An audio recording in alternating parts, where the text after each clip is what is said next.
Well, thank you for joining me today, Helena, on this discussion around what's happening with COP. Yeah. COP26 is happening right now. We're up to, I think, day 7 of the meetings. The world leaders have met. They've come, they've gone, they've laid out their plans on the table, whatever they may be.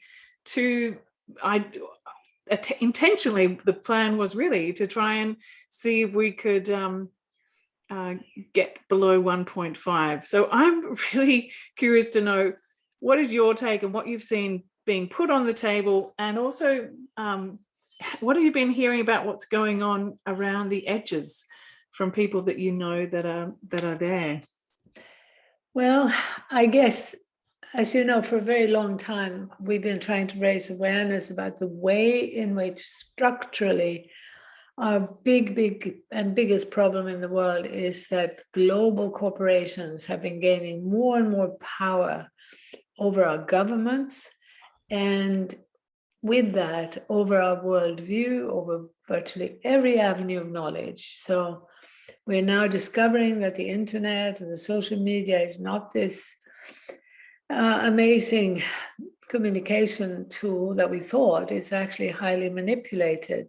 And of course, the media, in terms of newspapers and television, are too. So for my sort of network around the world, we were already really watching this process starting in the early 90s, when this whole process of globalization was taking off, which meant that trade treaties negotiated supposedly between countries, bilaterally and later on in multilateral trade treaties, were between countries. But actually what was going on was that by deregulating and creating so-called free trade treaties, governments were signing on to deals that gave global corporations more and more freedom to do as they like. And that has included government signing in black and white: we won't do anything that might reduce your profit-making potential. You, foreign corporation coming into our country, can do as you like. Now, on top of it, these corporations have been telling governments what to do. And so that is, and it's not just about them coming in, but it's actually getting them to over-regulate at the local and to bring in regulations that have actually hindered the proliferation of smaller scale, more localized economies, which systemically would be by far the most effective way of massively reducing emissions and simultaneously restoring biodiversity. So from that angle, we of course are not happy at all with the whole climate debate as it has been publicly framed, starting with Al Gore, putting it on the main sort of stream agenda and waking people up. It was already framed by someone who was in the corporate world. I've met him, and I've met even, more someone named Maurice Strong, who worked very closely with him. And I know that this is not coming out of some conscious evil intention. It's not coming because this man is only wanting to make money, but it's coming out of assumptions about growth, assumptions about GDP that are simply wrong. And yeah, so without a broader economic analysis connected to a deep ecological awareness, and that needs to include an understanding of what's going on in the so-called global south or in the third world, it's hard for us to realize that from the outset, what Al Gore was talking about was how we, the individual consumer, should wake up and stop driving our cars so much, and we should be reducing our energy consumption. And the framing said nothing about the fact that he was advocating for giant industry to dump their populations in the car industry or the chemical industry, and even in many forms of agriculture, to go off to China and India and produce where labor was cheaper. So these trade treaties were facilitating that mobility of global giants. to use cheap labor wherever they like and then bring the products in as freely and however they like. And of course, that shift led to an increase in emissions, food especially being transported back and forth across the world. And in the climate debate, even the activists are not addressing this. They keep talking about we, and we should do this, and we should do that. And there's almost no mention of the trade treaties. Mm-hmm. I believe, then on top of that, our colleague Camila Moreno, who's been at every climate summit for the last decade, at every major summit, she has witnessed how it's the corporations setting the agenda and seeing that it's, again, not a question of ill will. It's a question of a blindness to the fact that we should not be allowing the agenda for saving the planet, for dealing with unemployment, for restoring biodiversity, for also trying to maintain some semblance of democracy. We've got to wake up to the role of big business. And we are not hearing that coming out of Glasgow. We're not hearing it even very much from the activists. So I'm afraid that I'm coming from a world where I'm not alone. We are working with organizations that represent hundreds of millions, particularly in the small farming world, but organizations like Focus on the Global South or Grain or etc. Many of these organizations, Via Campesina, are not so well known, but I'm really happy that thanks to people like you, Morag, we're beginning to have a communication between them and the permaculture movement and the eco-village movement. And I see a lot of potential for us jointly creating a wake-up where we're going to start talking about the real issues. And I just want to say that it can sound so big that people say, yeah, we know corporations are running the world, but let's not think about that because we can't change it.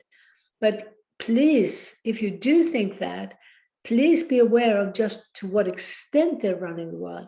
Be aware of the fact that even down at the level of local regulations, it's their impact that makes your local council over-police you. When you want to start a project to grow healthy food, or maybe sell fermented vegetables, or maybe build a cob house, local policing by local governments is part of this overall agenda. So the over-policing at the local level and the complete deregulation at the global level, let's talk about that. And let's see if we couldn't create a movement that understands that for job security, for some kind of sane future with meaningful livelihoods, some semblance of democracy, really dealing with climate, there is a systemic way forward that could be achieved so much more effectively and so much more rapidly. But it means shifting from corporate rule towards supporting and sustaining more localized, diversified production on the land, in farming, fishery, and forestry. It means supporting, shifting much more power to local communities to not run their lives and their economies in any way they like, but to be free to move in an ecological and genuinely sustainable direction.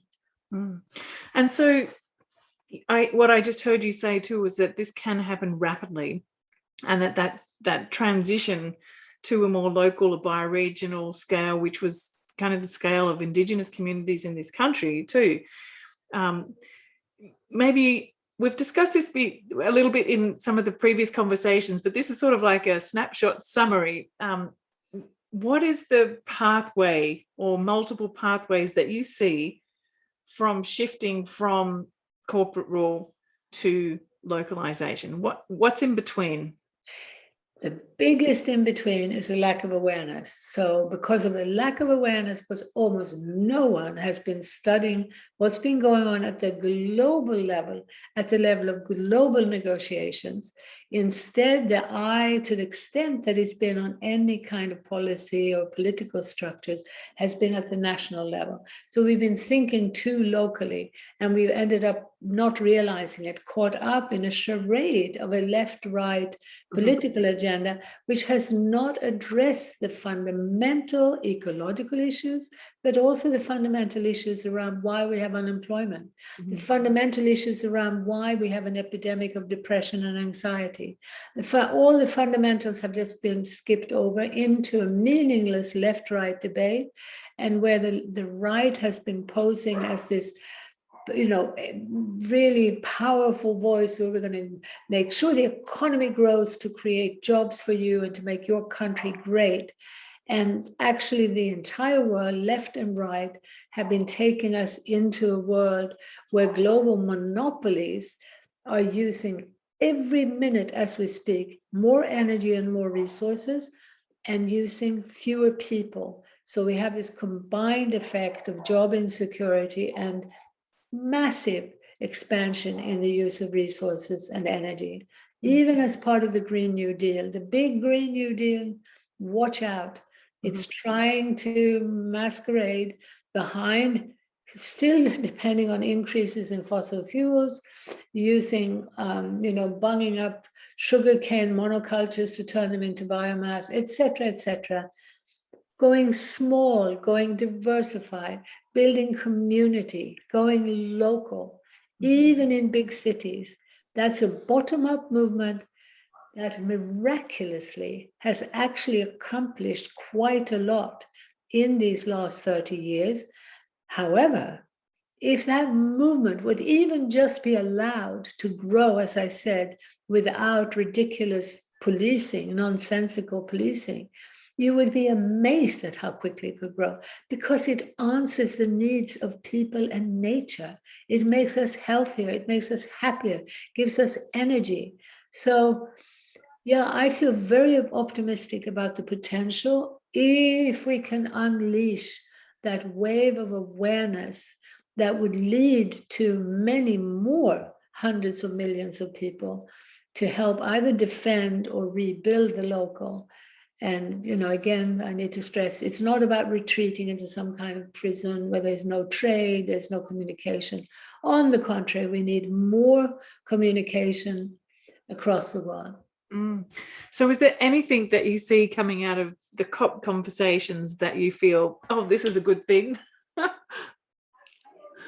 Well, I have to say that Zach Goldsmith is a bit of a hero of the moment right now. And he has worked with me since he was about 17. And he's a committed ecologist. And he is managing to push through a bit of protection for forests. Didn't he champion that the agreement for the forests with the 100 countries? That was, yeah. So he's done that. But for me, I'm asking more of him, because if we don't deal with this system, I'm afraid that the algorithmic accumulation of fake money is driving such a destructive path that I'm quite sure we will put an end to it. The question is when. The question is when, how much more do we need to wake up? And having people like him in the positions that he's in makes me feel a bit hopeful that there's that conversation happening in that space. Yeah.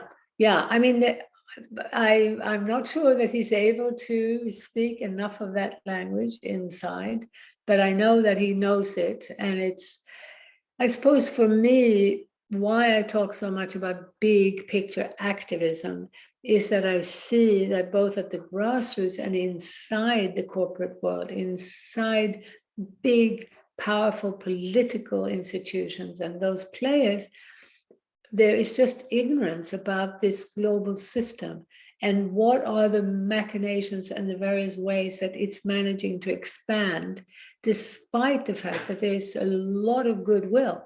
There's a lot of, for sure, the good intention of many of these corporate heads and the Bill Gateses of this world, the Al Gores, is the desire to reduce emissions, for sure. But there is an inability without our help to look at the bigger picture and to realize that it's going to mean also reducing the power and the wealth of global corporations.